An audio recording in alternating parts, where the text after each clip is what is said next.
এরকম মিষ্টি পোলাও তোমরাও বানিয়ে বাড়িতে খেতে পারো। আমি আমার মতো করে করেছি, কড়াইশুঁটি, কাঁচা লঙ্কা আর তোমার কিশমিশ দিয়ে বানিয়েছি। বানানো খুব সহজ, যার জন্য কিছুটা বিনস আর কড়াইশুঁটি নিয়েছি, আর কয়েকটা কিশমিশ আর চাল নিয়েছি দেখতে পাচ্ছ, আর কিছুটা কাঁচা লঙ্কা।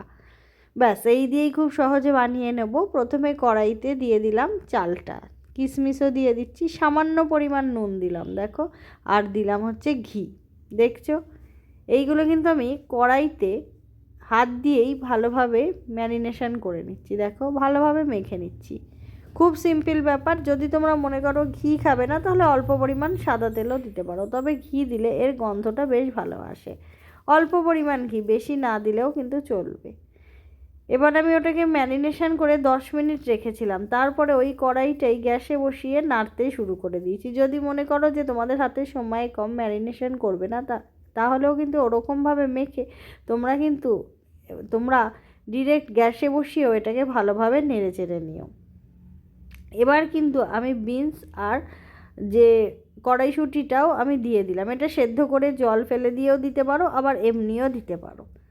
আমি এই মিষ্টি পোলাওটা খুব সহজে তোমরাও বাড়িতে বানাতে পারো। এটা কিন্তু নিরামিষও খেতে পারো, আবার আমিষ দিয়েও খেতে পারো। ধরো মাংস, ডিম কষার সাথেও ভালো লাগবে, আবার তোমার আলুর দম দিয়েও ভালো লাগবে। এবার আমি সামান্য পরিমাণ নুন আর চিনি দিয়ে দিলাম। চিনিটা কিন্তু অল্প পরিমাণে দিয়েছি, হালকা মিষ্টি মিষ্টি থাকলে খেতে ভালো লাগে। এবার আমি পরিমাণ মতো জল দিয়ে দিচ্ছি। যদি তোমরা 2 কাপ জল নাও, তাহলে 2 কাপ চাল নিলে 4 কাপ জল দেবে, মানে 1 কাপ চালের জন্য 2 কাপ জল, ঠিক আছে? এবার আমি ভালোভাবে সব কিছুকে একবার মিশিয়ে নিলাম। নেওয়ার পরে এবার আমি ঢাকনা চাপা দিয়ে রেখে দেবো।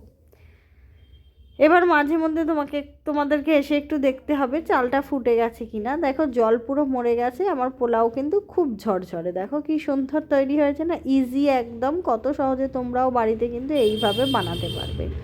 এটাতে তোমরা যদি মনে করো যে কুচি কুচি করে অল্প পরিমাণ গাজর দেবে, তাও দিতে পারো। আমি শুধু বিনস আর কড়াইশুঁটি আর কিশমিশ দিয়ে বানালাম। কেমন হলো জানিও।